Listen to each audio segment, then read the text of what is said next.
ಕಾಯಕ ಯೋಗಿ ಕೃಷಿಯ ಒಂದು ಸಂಶೋಧನೆಯನ್ನ ಮಾಡೋದ್ರ ಮೂಲಕ ರೈತರನ್ನ ಸ್ವಾಭಿಮಾನದಿಂದ ಬದುಕುವಂತಹ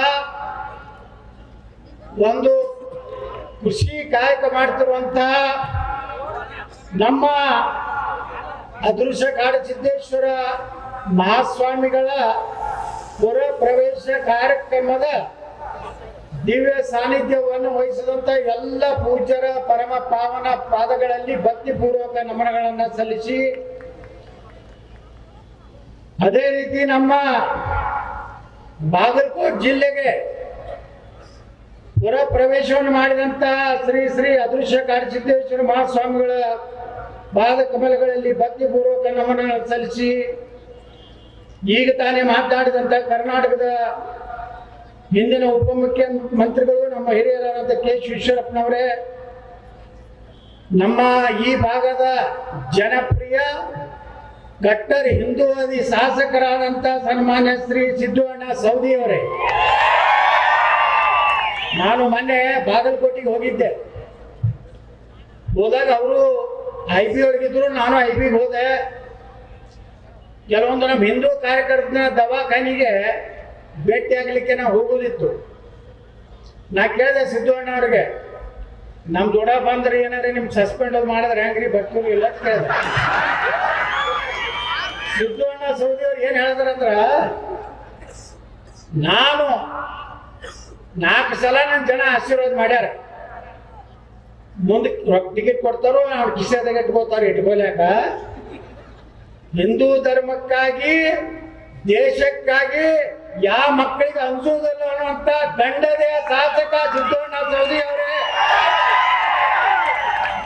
ಅದೇ ರೀತಿ ವೇದಿಕೆ ಮೇಲೆ ಉಪಸ್ಥಿತಿರುವಂತಹ ವಿಧಾನ ಪರಿಷತ್ನ ಸದಸ್ಯರಾದಂತಹ ನಿರಾಣಿ ಅವರೇ, ಹಿರಿಯರಾದಂಥ ಮಾಜಿ ಶಾಸಕರಾದಂಥ ಮಾದೇವಪ್ಪಣ್ಣ ಯಾದವಾಡ್ ಅವರೇ, ನಮ್ಮ ಹಿರಿಯರಾದಂಥ ಮಾರ್ಗದರ್ಶಕರಾದಂಥ ಶ್ರೀಕಾಂತ್ ಜಿ ಕುಲಕರ್ಣಿ ಅವರೇ, ಮಹೇಶ್ ಕುಮಟಳ್ಳಿ ಅವರೇ, ಎಲ್ಲ ಕಾರ್ಯಕ್ರಮದಲ್ಲಿ ಭಾಗವಹಿಸಿದಂಥ ಎಲ್ಲ ಹಿಂದೂ ತಂದೆ ತಾಯಂದ್ರೆ, ಅಣ್ಣ ತಮ್ಮಂದ್ರೆ, ಯುವಕರೇ, ಮಾಧ್ಯಮದ ಮಿತ್ರರೇ, ಈ ಶಕ್ತಿ ನೋಡಿದ್ರೆ ಪೂಜ್ಯರನ್ನ ಪುರ ಪ್ರವೇಶ ನೋಡ್ರಿ. ಯಾವಾಗಲೂ ಭಾರತದಾಗ ನಾವು ಜಲ್ದಿ ಹೇಳುವುದಿಲ್ಲ, ಕುಂಭಕರ್ಣರು ನಮಗೆ ಬಂದು ಹಾಕಿ ಒತ್ತಾಗನೇ ನಾವು ಹೇಳೋರು. ಯಾಕಂದ್ರೆ ನಮಗದು ಧರ್ಮ ದೇಶ ಯಾವಾಗ ಗೊತ್ತಾಗೋದು ಅಂದ್ರೆ ಇಂಥ ಘಟನೆಗಳನ್ನ ಇವತ್ತೇನ್ ಮಾಡೋದಿಲ್ಲ. ಕರ್ನಾಟಕದಲ್ಲಿ ಏನು ಹೇಳ್ತೀರಪ್ಪ ನಮ್ಮ ಗುರುಗಳು, ಯಾರು ಬಸವಣ್ಣನ ತಗೊಂಡು ಬಸವಣ್ಣ ಪೇಟೆಂಟ್ ತಗೊಂಡವ್ರಿಗೆ ಮಾಡ್ತಾರೆ ಕೆಲವು ಮಂದಿ. ಅವ್ರು ಯಾರು ಸ್ವಾಮಿಗಳು, ಅವ್ರು ಮಾರಿ ನೋಡಿದ್ರ, ಒಬ್ಬ ಸ್ವಾಮಿದು ಮಾರಿ ನೋಡಿದ್ರೆ ಆಯಿತು ಇಲ್ಲ ಕಮಾನಿ ಹೆಂಗದ ನೋಡ್ರಿ, ಅವ್ನು ತೆಗೆದು ಹೆಸರು ಹಾಕಿಬಿಡಿ ಅವನಿಗೆ ಕಮಾನಿ ಹೆಂಗೆ ಕಾಣಿಸ್ತಾನ.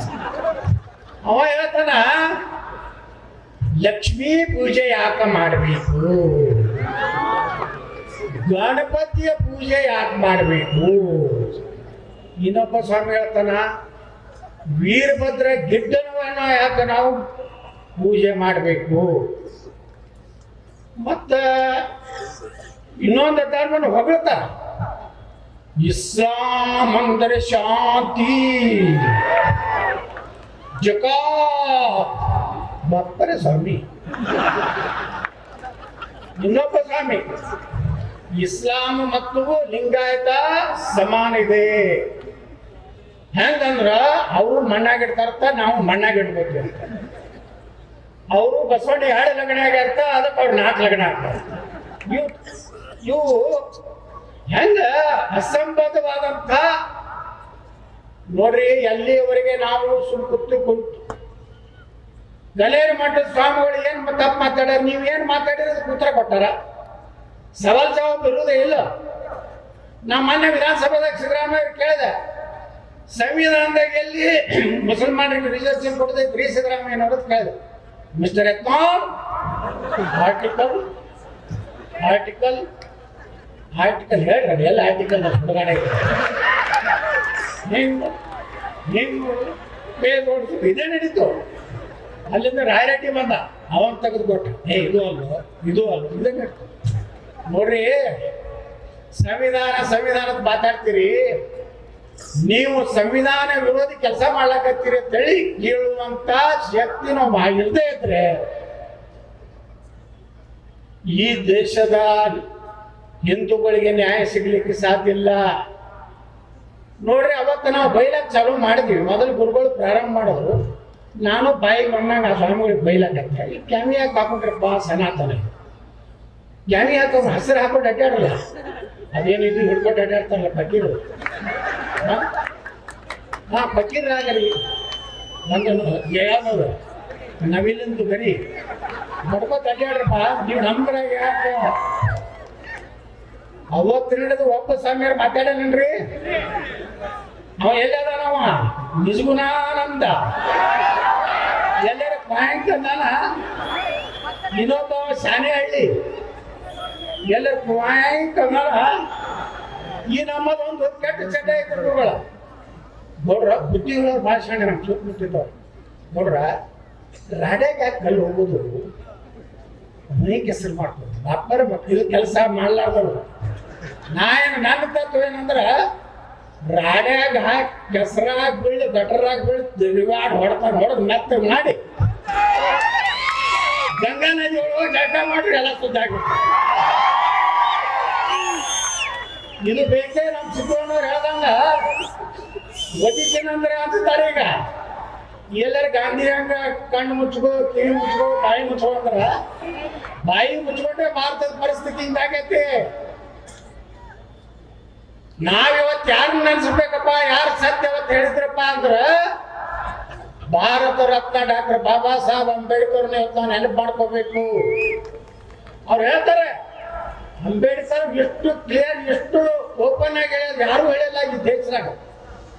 ಭಾರತ ಪಾಕಿಸ್ತಾನ ನೀವು ಎರಡು ಮಾಡೋದಿದ್ರೆ ಭಾರತದಲ್ಲಿರುವ ಕಟ್ಟ ಕಡೆಯ ಮುಸಲ್ಮಾನ ಪಾಕಿಸ್ತಾನಕ್ಕೆ ಹೋಗ್ಬೇಕು, ಪಾಕಿಸ್ತಾನದಲ್ಲಿರುವ ಕಟ್ಟ ಕಡೆ ಹಿಂದೂ ಭಾರತಕ್ಕೆ ಬರಬೇಕು. ಯಾವ ಗಾಂಧಿ ಹೇಳ್ದ, ನೆಹರು ಯಾರು ಹೇಳದ, ಅಂಬೇಡ್ಕರ್ ಅವ್ರು ಹೇಳಿದ್ರು. ಅವ್ರ ಮುಂದೆ ಏನ್ ಬೇಕಾಗ್ತದನು, ಎಲ್ಲಿವರೆಗೆ ಇಸ್ಲಾಂ ಅನ್ನುವಂಥ ಧರ್ಮದಲ್ಲಿ ಸಹೋದರತ್ವ ಇಲ್ಲ, ಮತ್ತೊಂದು ಧರ್ಮದವ್ರನ್ನ ಅವರಂದು ಒಪ್ಪುವುದಿಲ್ಲ, ಮತ್ತೊಂದು ಧರ್ಮದವ್ರನ್ನ ಅಣ್ಣತಮ್ಮರ ತಿಳ್ಕೋದಿಲ್ಲ. ಎಲ್ಲಿವರೆಗೆ ಭಾರತದಲ್ಲಿ ಮುಸಲ್ಮಾನರು ಇರ್ತಾರೋ ಅಲ್ಲಿವರೆಗೆ ಭಾರತದಲ್ಲಿ ಅಶಾಂತಿ ಇರ್ತದೆ ಅಂತ ಹೇಳಿ ಯಾರು ಹೇಳಿದವರು? ಭಾರತ ರತ್ನ ಡಾಕ್ಟರ್ ಬಾಬಾ ಸಾಹೇಬ್ ಅಂಬೇಡ್ಕರ್.